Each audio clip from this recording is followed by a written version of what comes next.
Hi, everybody. Welcome back to lecture 2.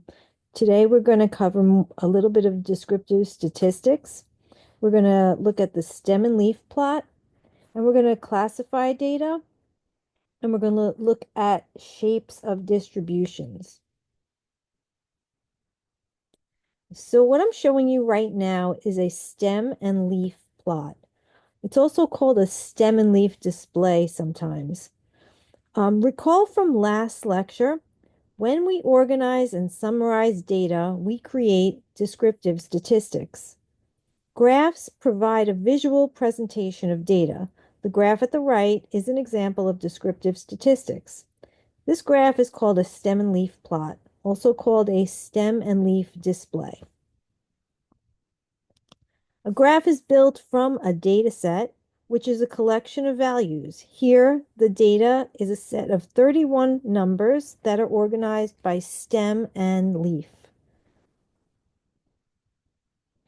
So this data represents the ages of hospital patients. So let's investigate a little bit more on how this stem and leaf plot is created and how we can examine it.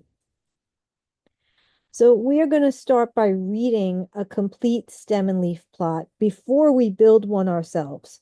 So this is an image of a complete stem and leaf plot. And let's look at the parts of it. The stem, which is right here, the stem contain numbers. In this case, the numbers 3 through 10. And they are listed in sequential order without any gaps. So we have 3, 4, 5, 6, 7, 8, 9, 10, and no number is left out. The leaves are the numbers to the right of the stem, and these are this is the leaf or the leaves. The stem and leaves alone are not data values, but we can determine the data values in this data set by combining each stem and leaf.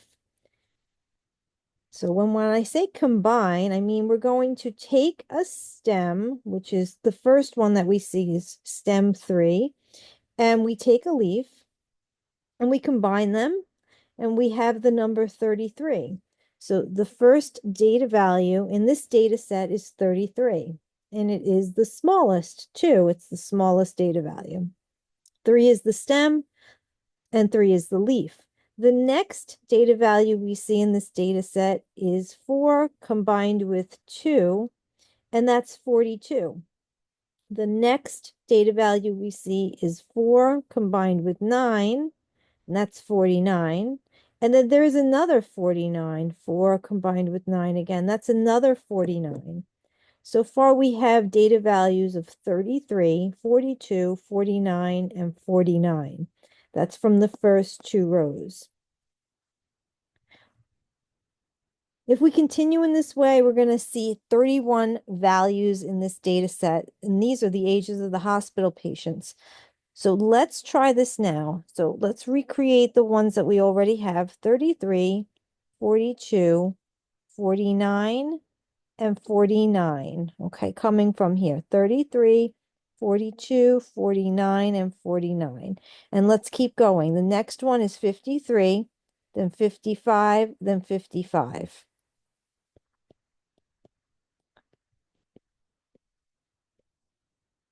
55. Okay, and then we have 61, 63, 67.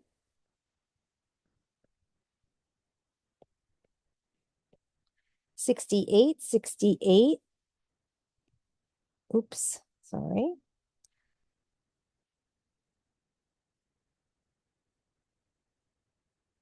Let me fix this.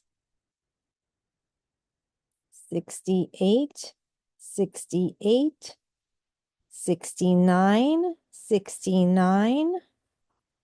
We have 72, 73, 74, 78, 80, 83, 88, 88, 88, 90, 92, 94.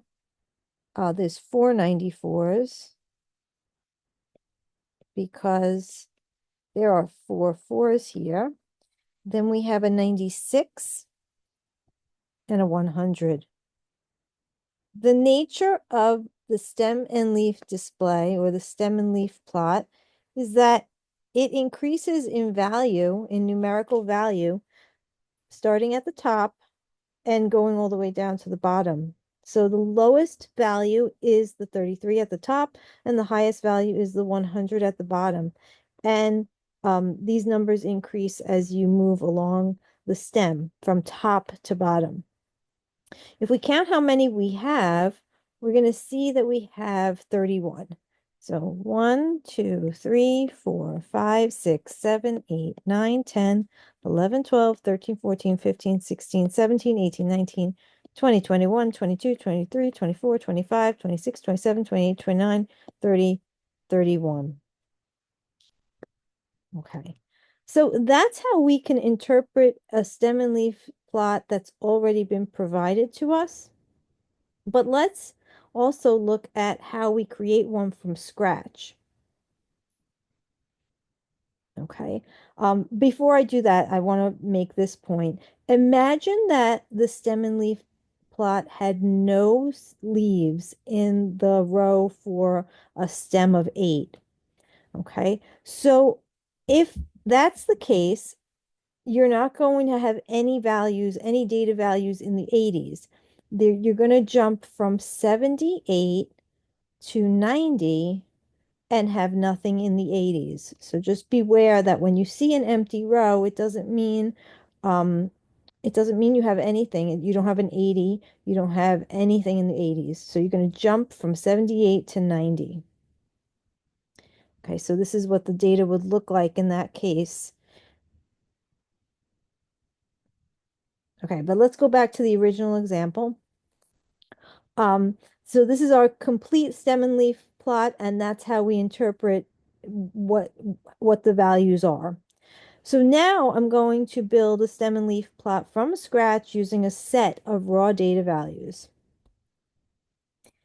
We first have to learn how to enter data into our calculator. So I'm going to stop sharing the presentation for a minute and show you the calculator. Let me run through this quickly, and then I'm going to show it to you on my calculator simulator here. So we're going to press the stat button. We're going to press edit. We're going to navigate through a couple of lists just to show that we can do this. And then we're going to type some numbers in just to demonstrate how you enter numbers. When you want to delete a number, you can highlight that number and hit the delete key, but don't delete the list because it will disappear if you do that. So let me share my calculator now. Okay, the first thing you're going to do is press the stat button. And with number 1, edit highlighted, you're going to hit enter. And I already have some data in here, but if this is a fresh calculator that you've never opened before, you probably have these empty. If they're not empty and you want to empty them, you're going to use your arrow key to highlight the list name. This list is L1. And with that list name highlighted, you're going to press clear, not delete, clear, and then enter. Doing the same with L2, highlight it, press clear, and hit enter, and there it is. So if I want to put numbers in here, I'm going to just hit a number and enter, another number and enter, another number and enter. If I want to replace a number that's wrong, perhaps I mistyped, I'm going to hover over it and press a new number and enter. Or if I want to delete a number that shouldn't be there at all, hover over the number and press delete. Okay.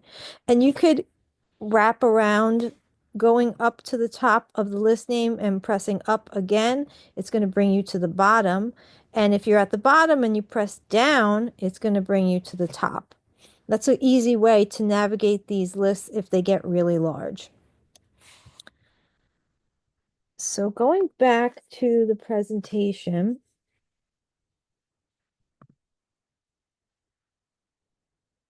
just give me a moment.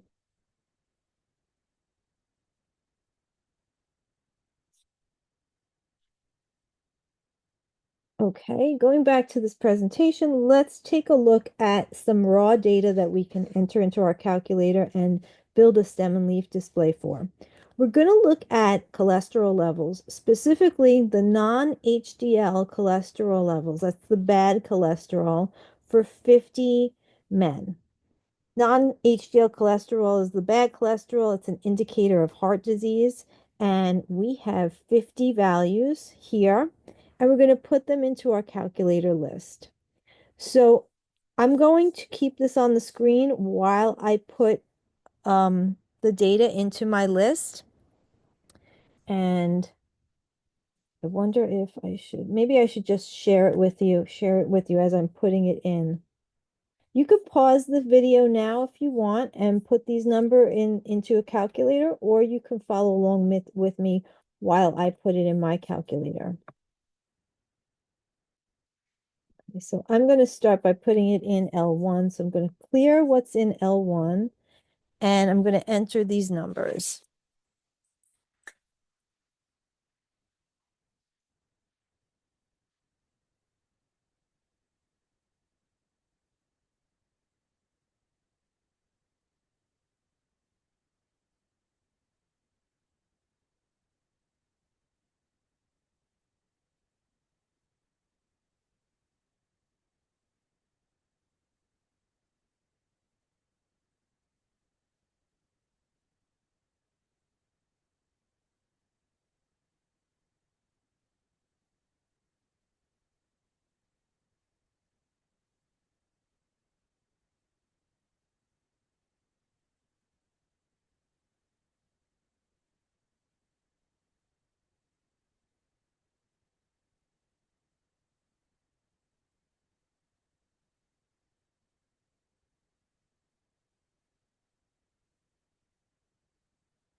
Now we should have 50 values.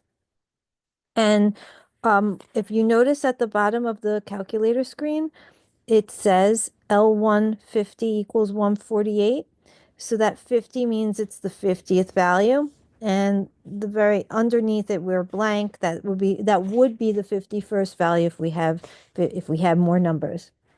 So with the numbers in here, we're going to sort them in ascending order. So increasing from top to bottom. So we're going to go back into the list menu by pressing Stat. And this time, instead of pressing 1, we're going to go to number 2, Sort A for Sort Ascending. And we're going to hit Enter. Bringing that to our home screen, we're going to specify which list we want to sort. The calculator has 6 lists that you can navigate through on that screen, and they're also available through the second key here. If you look at the numbers 1 through 6 on your calculator, they have L1 above them, L2, L3, L4, L5, L6. So if we do second and the number 1, it brings up L1, and we are going to sort in ascending order L1. Okay, hit enter, close the parentheses because every opening should have a closing, and press enter. And if we go back into that list to look at it, press stat and now edit again. Okay, I have a 33 there. That must be a mistake. Maybe that was supposed to be 133. That's a mistake. It looks like, looking at my data here, 89 is the smallest. 33 is a mistake. There is a 133. Maybe I missed the 133. Okay.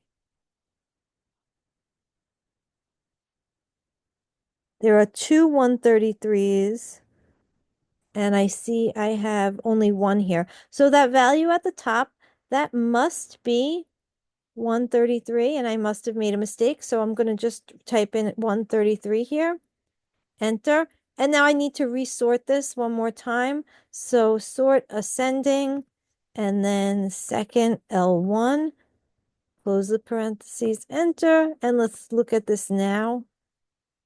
And there it is. So we have our data sorted from lowest to highest, top to bottom. And we're going to use that to build our stem and leaf display. So keep this data on your calculator, and you're going to refer to it while I'm going through the slideshow now. So let's go back to the slideshow.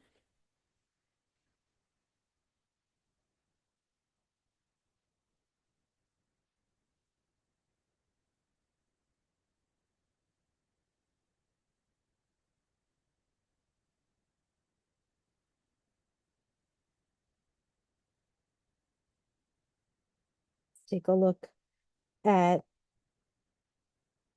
what I have here. These are all the steps that you're going to be using. Again, I just went through this with you on the calculator, but they're here again if you need to review them. Okay. So looking at your calculator, the smallest value, you're going to pull that out. That's the top value. And the largest would be the one at the bottom.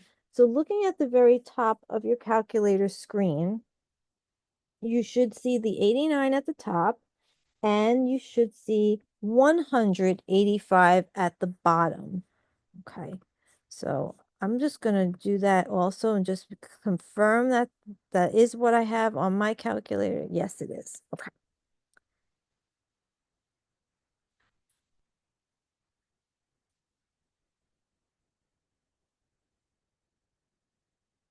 Okay. Okay. We are going to pull a stem out of 89 and 185. The leaf is always the last digit. The stem is everything else. So in this case, the leaf is the last digit. That's 9 and 5. The stem is everything else. That's 8 and 18. For creating the stem of the entire data set, we're going to make a list of numbers that range from 8 to 18, and from 8 to 18, and not have any gaps. We're going to include every number from 8 to 18. That's going to be our first step. So it looks like this. Start with the 8 at the top and write down every number until you hit 18 at the bottom. Do not miss any numbers. You're going to include every number from 8 to 18. Okay, so do not skip any stems. So smallest to largest without skipping any in between. So that would be the stem portion of the graph. We're already done with the stem. Next, the vertical line next to the stem is going to divide the stem from the leaves. You're going to build your vertical line. And next, you're going to put the leaves in. So you're going to look at your calculator screen, and you're going to see that since 89 is the very first value at the very top, of your list, you're going to put a 9 next to stem 8, okay, to the right of the vertical line, because there's an 89 on your calculator. 89 on your calculator, so you're going to put a 9 here. Next number is a 93, so you're going to put a 3 in the next row because you want to create the data value 93. Then you have a 97, so you're going to put a 7, and then you have a 98, so you're going to put an 8 here, and another 98, so you're going to put an 8 here. And that's the end of the 90s. So once you're done with the 90s, you're going to go down to the tens because you're going to put numbers in the 100s now. Okay, so let's do this with all the data values. I'm going to have my calculator open. Okay, so this is the first 5 numbers, how we put the first 5 data values here, but let me do the rest, all 50 data values. So with the calculator open, you're going to, and let me get my calculator open so I have something to refer to.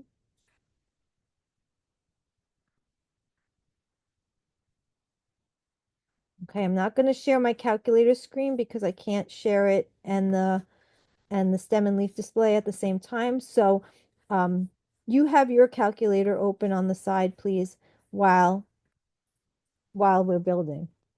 Okay, so we have an 89, then we have a 93, a 97, a 98, a 98. Then we have 102, 105, another 105, 106, 108, 109, and I have to scroll down now.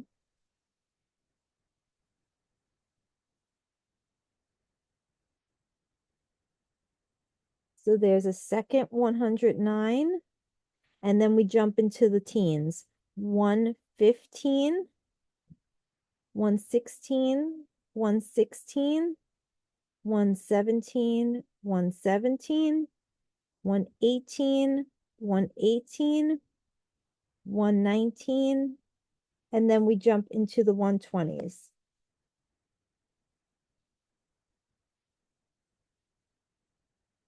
So 121, 123, 123, another 123, 123s, 124, 125, 126, 128, 129, 129.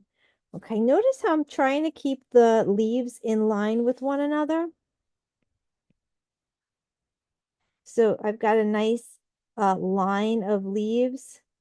And that's useful because I could automatically see now that this stem, the 12s or the 120s, is so far the biggest set of leaves. So that has the highest frequency of any of the stems so far. So now we're in the 130s. So we have two 133s. We have two 135s. We have two 136s, a 137, a 138, another 138, and a 139.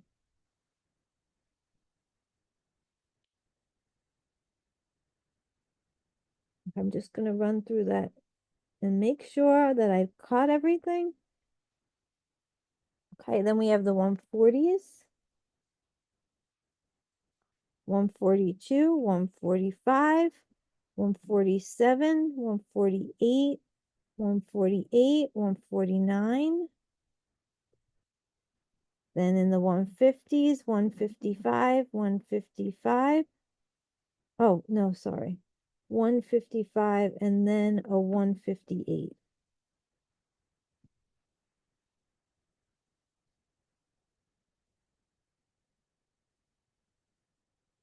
I did that again. 155 and then a 158 and 159. Okay, then we jump to 185. So we skip over the 160s, we skip over the 170s, and we have a 185 here. Okay, and now I'm going to go back here. And there it is typed out. It's very similar to what we created on the previous slide, but it looks a little cleaner when it's typed out. Still, we do see something in both cases that I want to make note of. The highest, or the stems that have the greatest values, are the 120s and the 130s. Okay, and we see that here too. The 120s and the 130s have the greatest frequency. So this is the complete graph shown here. It offers an easy way to spot patterns and outliers. Okay, a stem and leaf plot offers an easy way to spot patterns and outliers. What's an outlier? It is an observation of data that does not fit the rest of the data. Something that stands out. Sometimes we call it an extreme value. When you graph an outlier, it will appear not to fit the pattern of the graph. So if you notice, we do have something that does stand out as an outlier that doesn't fit the rest of the data values. And you should note that it's the last one. It's the 185. Most of the data values fall between 89 and 159. And then we have this huge gap followed by a large data value, 185. So we would call that 185 an outlier. 185. Okay, so that's how we build a stem and leaf display from the raw data value. And the next thing we're going to do is build a stem and leaf display or stem and leaf plot in this back-to-back form. So this is a back-to-back stem and leaf plot.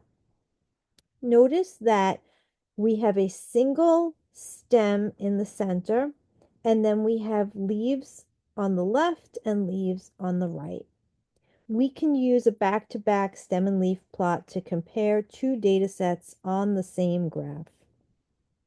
The graph here is a back-to-back stem and leaf plot that compares pulse rates before and after exercise. So we have the before on the left and we have the after on the right. The data set containing pulse rates before exercise are graphed on the left, and they increase from right to left. So this is kind of mirrored, mirrored across the center stem, because we know how to read a stem and leaf plot on the right side. The numbers increase from left to right. So we see 86, 87, 88, 80, 88 again. Those numbers are increasing as we move from left to right. But on the other side, the numbers increase from right to left.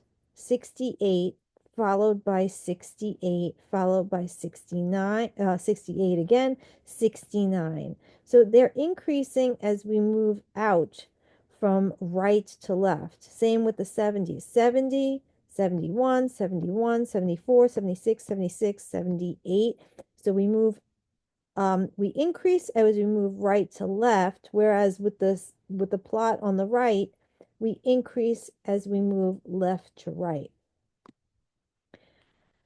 So that's one of the features of the back-to-back stem and leaf display that you have to get used to. You kind of have to get used to reading backwards in a way for the data set that's graphed on the left-hand side. Okay, so the benefit of having such a graph is that it allows for easy visual comparison between the two data sets. A comparison makes it possible to make a conclusion about the variable that's being studied. The variable that's being studied here is pulse rate. The variable that we were studying in the previous example was cholesterol. So here it's pulse rate.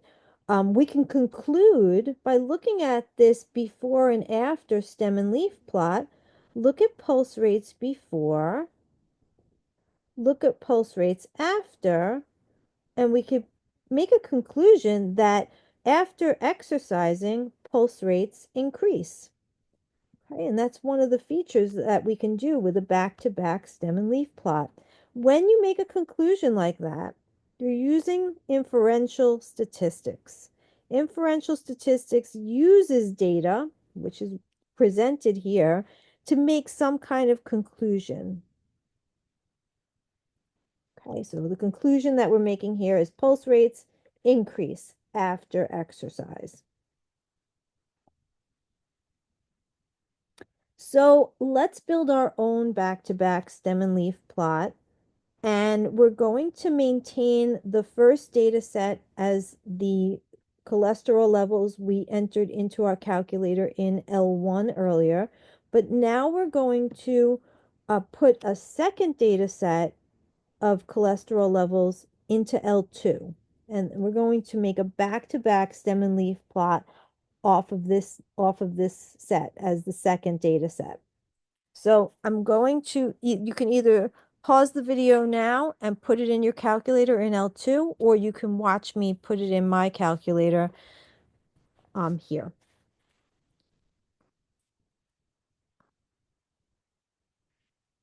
Okay, so here I am back in my calculator's screen. If you forgot how to get here, press Stat, then Edit. Okay, I'm going to go over to L2 and I'm going to type in these numbers. I'm going to really try this time not to make a mistake. 186, 139, 132, 168, 148, 189, 154, 131, 178, 162, 153, 156, 165, 139, 208, 153, 154, 147, 159, 154, 164, 189, 147, 197, 151, 157, 147, 146, 138, 149, 141, 156, 128, 175, 155, 168, 169, 170, 167, 165, 198, 176, 165, 148, 117, 126, 165, 155. Okay, looks like I missed a number. Okay, let me quickly, I'm going to pause this until I find the missing number, and I'm going to resume when I find it.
Okay, I found my error. I have 167, 170 followed by 167. There's another 170 and another 167 here. So when you make that kind of error, you can use the insert function on the calculator. Second DEL uses the insert function above it, and you could type in your missing number. So 170, and then another, I need to insert another 167. Okay, so now I have all my numbers in the calculator, and I am also going to insert them. I'm going to sort them in ascending order. So I'm going to do stat, sort ascending. Choose now, this time, L2 above the number 2 and close the parentheses and enter. And let's go back into that list and see what it looks like sorted.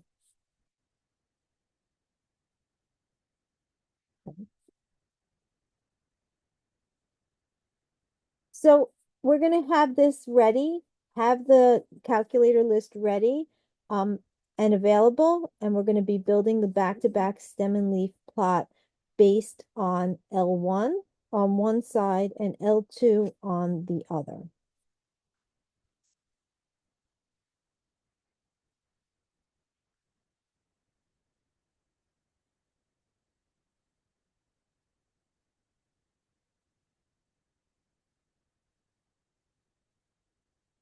Okay. So let's look at what we already have from L1. This was our stem, and it ranged from the values 8 to 18. But we're going to have to extend this stem because we need to use a single stem to accommodate both data sets, the left and the right. So the original stem goes from 8 to 18, but the new data set's largest value is 208, okay, which would mean it has a stem of 20 and a leaf of 8. So 18 is not big enough. We're going to have to move this or increase this to 20. So to accommodate all the data values in both sets, we need to increase the size of the stem to 20 to enable us to put both data sets on a single stem. So instead of 8 to 18, we're going to have to make a bigger stem, 8 to 20. Now, if we had a second data set that had values less or values less than 80, less than, I think it was 88 we had our first data value. If we had anything less than the 80s, if we had anything in the 70s, we would have to put a 7 as part of our new stem. But our new data doesn't go that low. It goes high though, so we have to increase it to include the 19 and the 20. Okay, so when we use this single stem, we are going to put the leaves for the second data set on the left.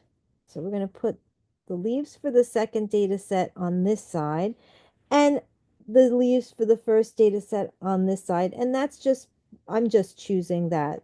We could really do it the other way around, but we already put L1 on the right. So I'm going to simplify things to put L2 on the left, but we could have easily put L1 on the left and L2 on the right.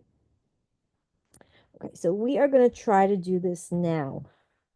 Okay, so let's, I wish, let's see. So this 89 to 185, this is the data that we created in the first stem and leaf plot. Now the second stem and leaf plot, with your calculator, validate that the lowest value in that second data set is 117. We're reading this now backwards. We're doing 117 as the data value. And that will be the lowest. And then we have a 126 and a 128 that got a skew there. That should really be above the 2. So we have 126 and then 128, and then we have a 131, etc. So we keep going down our calculator list, putting these values in as as leaves, working from the right side to the left. So 131 on the right, and then keep moving left. 132, 138, 139, 139. And we keep moving in that fashion until we get to the very biggest data value, which is down here, 208. Okay. And if you have to stop the video now and revisit how to build this on a piece of paper on your own, you can do that by all means. So here is our completed back-to-back stem and leaf plot. What observations can you make by comparing these two data sets? Can you see any pattern? Do you see any differences on the left and the right, or do they generally look the same? Well, one of the things that I can see is that the men in this data set, and there's the men in the data set on the left, because remember, these are cholesterol levels from males on both sides, but on the left, these are generally higher cholesterol levels. So take a look. We go from 117 to 208.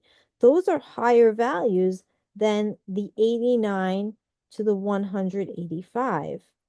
So these look like they're higher cholesterol values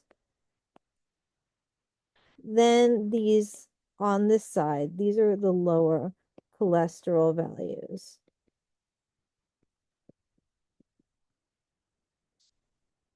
Okay, so that's an observation that I make when I look at these two. And I am going to share with you where this data comes from.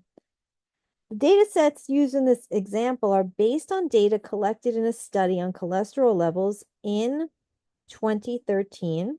The study name was called Serum Concentrations of Cholesterol in a Total of, and this was the sample size. So it was much larger than the 100 data values that I'm using on our calculator for this example.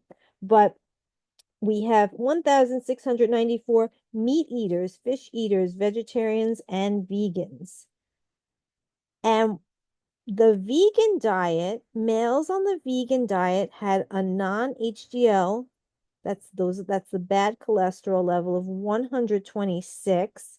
Males on an omnivorous diet had an average non-HDL cholesterol of 159.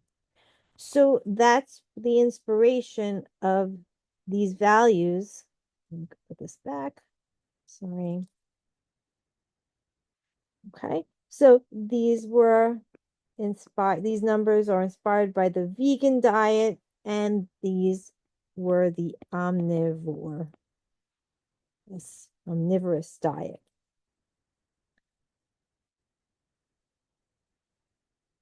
Okay. The study, you can visit it. It's this link here if you want. And also there's an article about the study down here. Okay, so that's where I'm going to stop with back-to-back stem and leaf plots, but I'm going to now talk about variables and values and then the shapes of distributions. Variable and value. A variable is any characteristic, number, or quantity that can be measured or counted. A value, the value for a variable for a single individual in a sample or a population. So in this lecture so far, we've talked about variables of cholesterol level, and we also looked at pulse rate. Those are variables.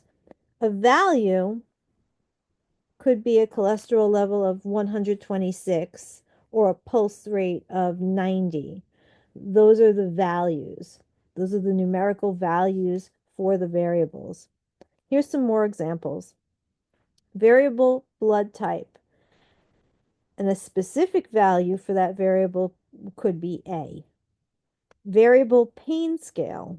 And a specific value for that variable is moderate. Rate your level of pain, moderate.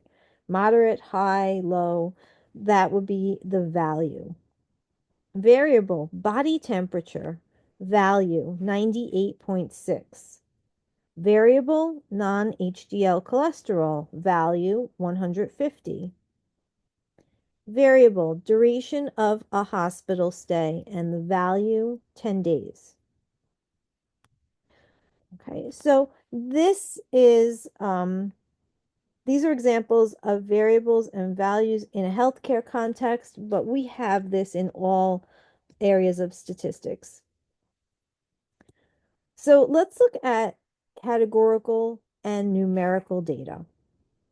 Data can be broken down into two big camps: categorical data, and that's the data that can be placed where the value can be placed in a category.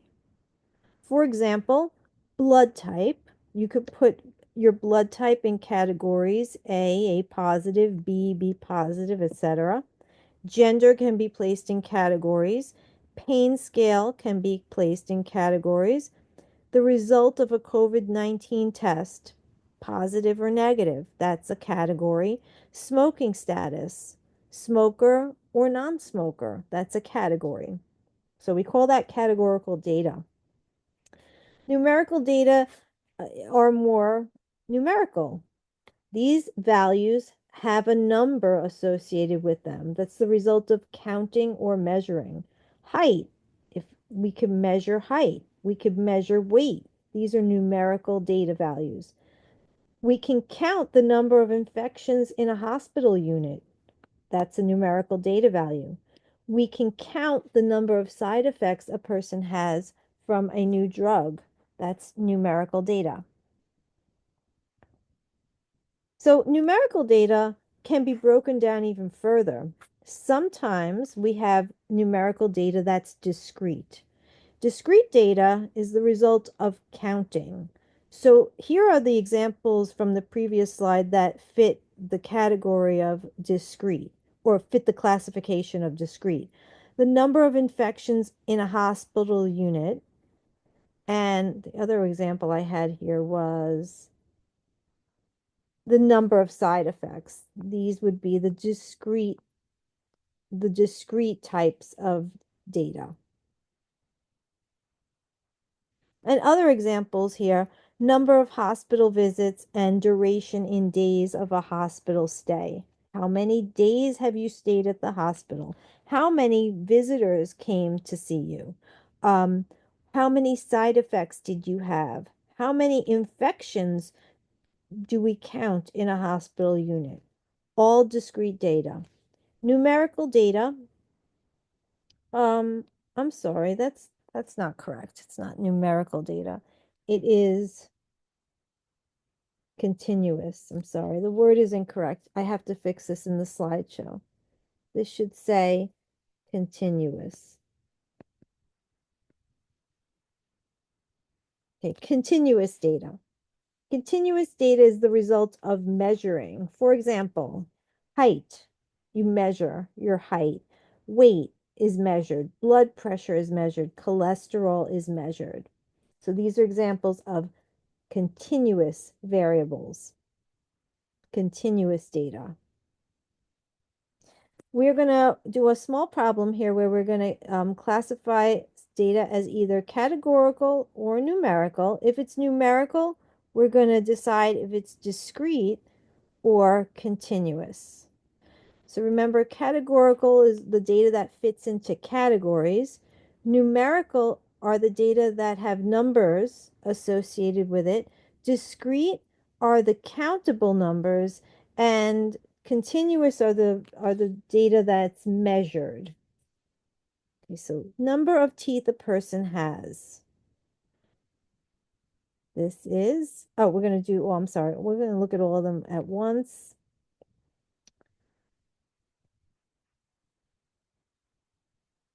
Okay, number of teeth a person has. Since this is countable, this would be called a numerical variable.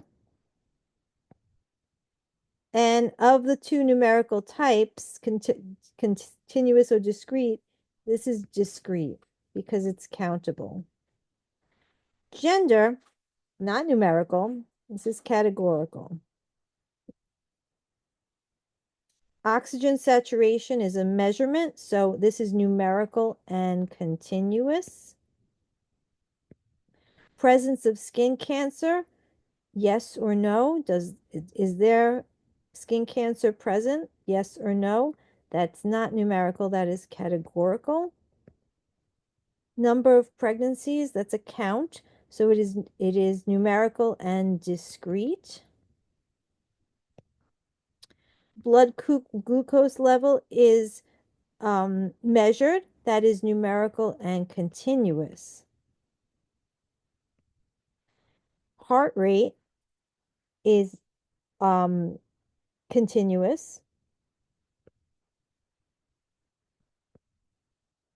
And the number of medications a person takes, that is countable, that's discrete. Discrete.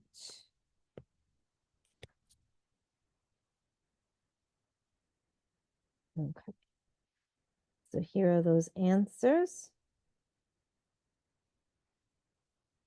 Okay, and some people may question about heart rate. Why is it continuous and not discrete? Isn't some people would say you can count heart rate, but any rate where you're measuring something over time involves division, and that's going to result in a continuous answer.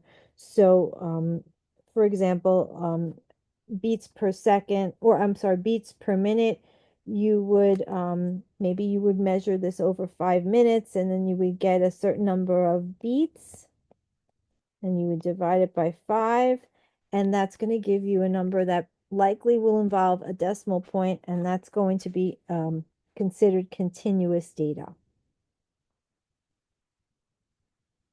Okay. And there's our breakdown again. Data can be categorical or numerical, and if it's numerical, it could be discrete or continuous. So last topic for the day, we're going to look at the shape of data. When we create a graph like a stem and leaf plot from data, we can examine the shape of the data. The shape of the data is called the distribution of data. Here's the data for non-HDL cholesterol we plotted for men on an omnivorous diet. So I have this going now from left to right. Earlier when we plotted it, it was right to left. But here's the cholesterol values. The lowest was 117 and the highest was 208. Okay. Now, what I'm going to do with this data set that's plotted, I'm going to turn it on its side so that instead of looking at it from left to right, we're looking at it from bottom to top. So 117, 117, then 126, then 128, it's so and so forth. And if we look at it in this way, what we see is a mostly symmetric distribution. We see that, and this is where the bell curve, the famous bell curve in statistics comes from. We see that this data is shaped in a symmetrical form, kind of like a bell. And what's important about the bell part is that we see the numbers trail off on the left and the right, just like a bell. Most of the data values that we do see in a bell-shaped distribution are in the center. And it's kind of symmetrical. So we have a low set of numbers on the left, a low set of numbers on the right, and the bulk of the data in the center. Now, sometimes our data is not going to be perfectly symmetrical. Sometimes we're going to have data that looks like this example here. Now, I don't have any specific numbers, but this is an example of birth weights. If birth weights were presented in a way similar to the way cholesterols were plotted, this would create a skewed like distribution. Most data values in a skewed distribution are on one side. In this case, most of the data values are on the right, and there are some on the left. This is called skewed left. When most of the data values are on the right, but there are some values that trail off on the left, it is a skewed left distribution. And imagine that we have a bunch of weights of newborn babies. We're going to see a skewed left distribution oftentimes when we look at the weights of newborn babies, because most babies are not born premature, but we do have some. So we have most babies being born with normal birth weights, and that's would be this set over here, with just some babies being born with these really low birth weights, which tends to skew the distribution to the left. Okay, I want to show you the the visual of what it looks like when you have a skewed left. Instead of a bell, it kind of it may look like a bell, but it's like a skewed bell. Okay, where this left tail, the left tail is pulled out more to the left, and the rest of the data is back over here. Most of the data values are on the right. These are the higher birth weights.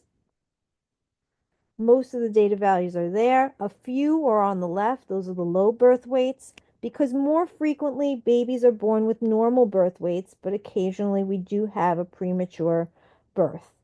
So this is a skewed left distribution. Okay, now let me show you the opposite of that, a skewed right distribution. So imagine that we have data that, when plotted, tends to look like this example. And this is the case where you have most of your data on the left and just some of your data on the right. Most of it is on the left, some of it is on the right. It skews the distribution to the right. This is a skewed right distribution. So imagine time spent in rehabilitation post-surgery. A lot of people are going to spend a little bit of time in rehab and then move on, but you may get some patients who have to spend a really long time in rehab. And you don't have a lot of patients in that category, but you have some. And that is what's skewing the data to the right. So most of the data values are on the left. These are shorter times in rehab. Just a few are on the right. These are longer times in rehab. And most frequently, post-surgery patients have short stays in rehab, but occasionally there are longer stays. And of course, different populations could have different results.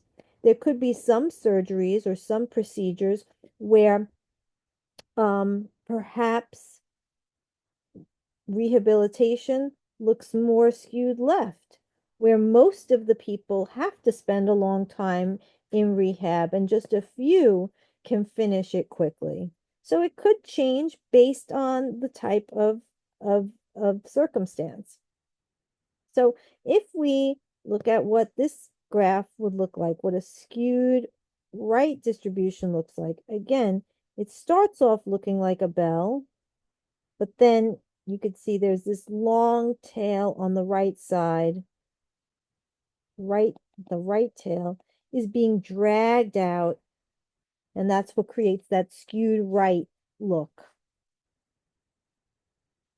Okay. So let's take a guess. What do you think about the following distributions? Are they symmetrical, skewed left, or skewed right? It's totally okay to guess on this.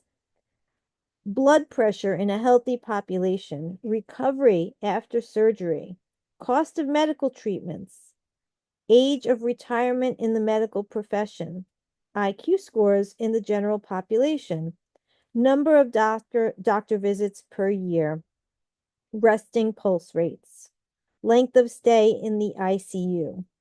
So these are just a bunch of medical based variables, and let's take a look if we can guess what the distribution would look like.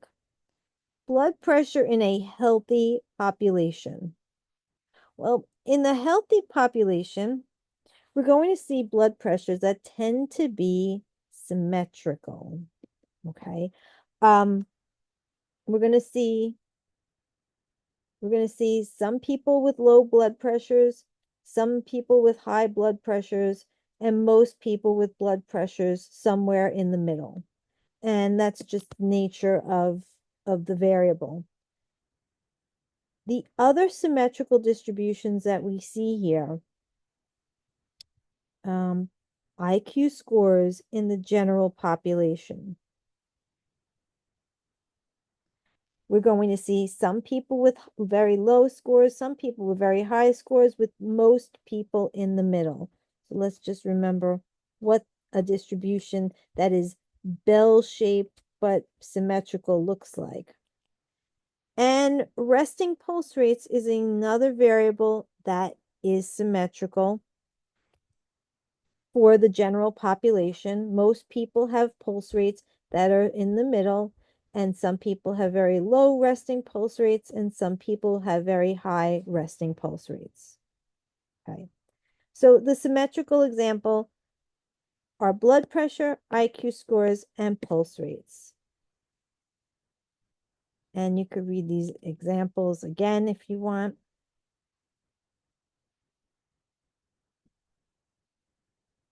Okay, skewed left.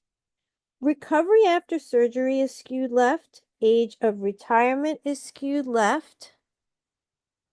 Something happened here. My share stopped.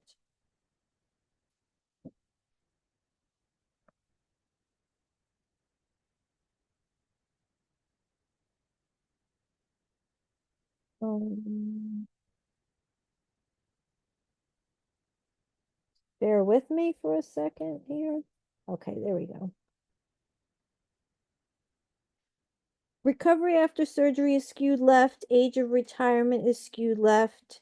Length of stay in the ICU is skewed left. So let's remember what skewed left looks like. It has a longer tail on the left-hand side.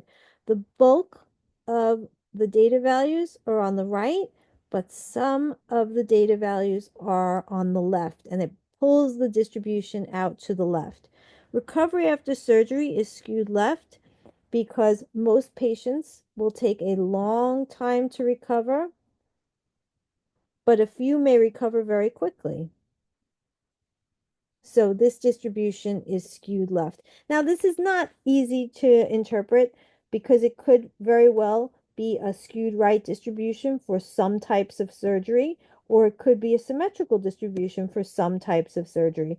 So I'm just giving you a scenario where a surgery would result in very long recovery times. In this case, I'm just demonstrating something that is skewed left.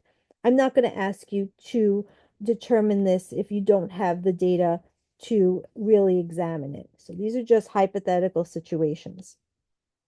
Age of retirement in the medical profession. Also skewed left in this example. Many people are retiring late in their 60s and 70s. Some people have to retire early due to personal reasons. That is going to skew the data to the left. And the length of stay in the ICU. Because these are really severe conditions, imagine that the length of stay is very long for most people, but some people have amazing recoveries very quickly and can leave the ICU fast. So that would be a skewed left, where you have a few people with short stays, but most people have long stays. Okay, and skewed right.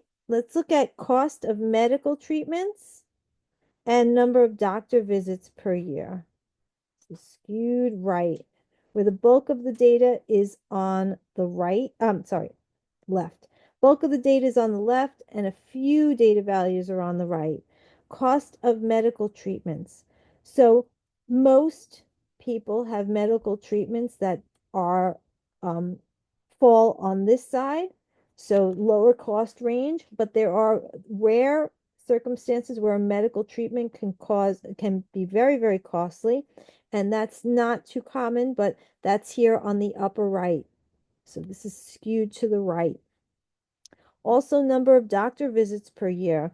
Most people have um, have to go to the doctor only a few times a year. So imagine this is a horizontal axis that goes from low to high. So these are visits that are infrequent, and these are frequent visits. So in a skewed to the right distribution, most people have infrequent visits, where some people have very, very frequent visits, and that is going to be skewed to the right. So, distributions skewed left, skewed right can change based on a particular scenario. So it's not always easy to determine the shape. But if we're given an example and we need to determine the shape, we need to be able to know what it looks like to be left skewed or right skewed. So this is going to conclude today's lecture. The next lecture is going to be on frequency distribution tables and histograms. These are more topics in descriptive statistics and more graphs and visual techniques for displaying data. So I hope that was helpful, and I'll see you at that next lecture.